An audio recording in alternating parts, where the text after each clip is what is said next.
With all the nonstop political commentary out there, the Supreme Court always seems to be right in the middle of it. But how does it actually work? That's what we're going to do here. Go beyond the headlines using the insights of Chief Justice John Roberts himself to really understand the court's role in our lives. And this quote, it just nails the central problem here. What Chief Justice Roberts is warning about is a huge danger, that all the partisan fighting we see everywhere else could spill over and infect the one part of government that's supposed to be above all that. And that's really the core issue we're going to dig into. So, to really get a handle on the court today, you got to go way back. Roberts himself points to this one guy, John Marshall, as the ultimate model for a Supreme Court justice. The way he handled a massive political crisis more than 200 years ago, well, it literally built the foundation for the court's power. Okay, so picture this. It's 1803, and the political scene is just nasty. Thomas Jefferson's party completely crushed the election. So the losers, the Federalists, try this last-ditch move to pack the courts with their own people. Jefferson is beyond furious and is ready to just steamroll this last bit of Federalist power, and Roberts says they basically put a bullseye right on Chief Justice John Marshall's back. So Marshall is totally stuck. I mean, what do you do? If he rules for his own party, the Federalists, Jefferson's crew is going to attack the court and maybe destroy its credibility. But if he gives in, the court looks totally powerless. So he does something absolutely brilliant. He rules against his own party. He says, nope, these judges cannot take office. But then comes the twist. The reason they couldn't take their seats, Marshall announced, was because the law that Congress passed to create their jobs in the first place was unconstitutional. I mean, what a genius move, right? He lost the small battle over a few judgeships, but by doing that, he won the entire war. He established this massive principle of judicial review, the idea that the Supreme Court gets the final say on what the Constitution actually means. Okay, so let's fast forward to today. How in the world do you apply rules written with quill pens to the age of the smartphone? This is, without a doubt, one of the biggest challenges the court faces right now. So let's take a core principle like the Fourth Amendment. It was written because the founders were completely sick of British soldiers just busting down their doors and going through all their private stuff. It protects you from unreasonable searches and seizures. Seems simple enough, but what does unreasonable even mean today? And this is where it gets tricky. Back then, the biggest privacy concern was what's in your desk drawer. But what's the equivalent today? It's your smartphone, right? Which holds way more private information than your entire house ever did. All your pictures, your texts, your location history, literally your whole digital life. And this is where Chief Justice Roberts just cuts through all the legal jargon with one simple, powerful question. When he asks it like that, the answer is just obvious, isn't it? The amount of personal information is on a completely different level, and it forces you to rethink what a search even is. So what did the court do? Well, they unanimously decided that the principle of privacy is what matters. They ruled that police need a warrant to search your phone, just like they need one to search your house.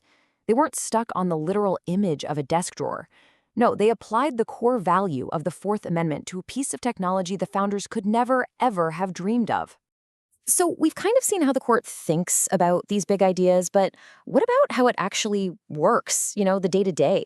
This part isn't about grand philosophy, it's about the real nuts and bolts of how the place is run.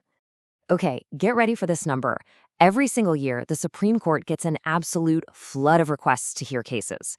We're talking about 8,500 petitions, all asking these 9 justices for the final word. But here's the kicker. Out of those thousands and thousands of cases, how many do they actually hear? Only about 75. Yeah, less than 1%. So how on earth do they choose? Well, it's not always about which case is the most famous or involves the biggest moral issue. The real reason is actually a lot more practical. It all comes down to this one key idea: disuniformity. See, the court's main job isn't to fix every single legal mistake out there. It's to make sure the law is the same for everybody, no matter where you live. So if a court in California says a tax law means one thing, and a court in New York says it means the exact opposite, the Supreme Court has to step in and say, okay, here's the one single answer for the whole country. Now, once they've decided a case, a whole new puzzle begins. Who gets to write the official opinion for the majority? And as Chief Justice Roberts puts it, trying to figure that out, well, it's like solving a Rubik's Cube. I mean, the Chief Justice has to juggle a ton of different things. First, you've got workload. Some justices write faster than others. Then there's fairness, making sure everybody gets about the same number of cases.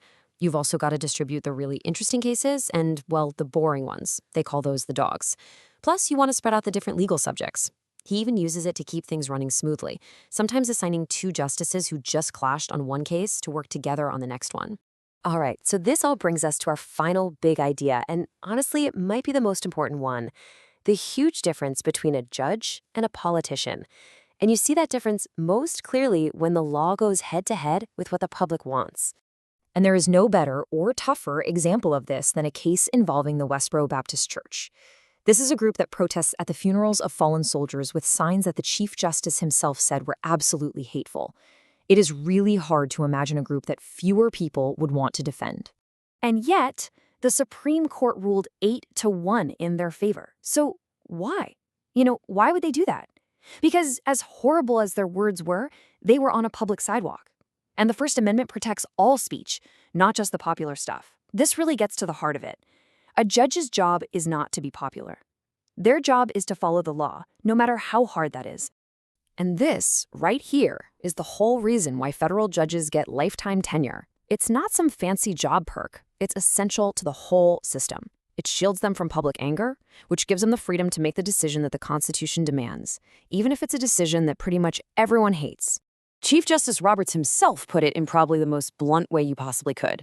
After writing that opinion defending that hateful speech, he said that if he had to run for election the next year, even he wouldn't vote for himself. That one sentence tells you everything you need to know about why we need an independent judiciary. So that leaves us with the big question you see here. Knowing that the court's real job isn't to do what's popular, but to do what's consistent with the law, does that change how you see its place in our democracy? It's a real challenge to how we normally think about government, and it gets right to the very core of what the Supreme Court was ever meant to be.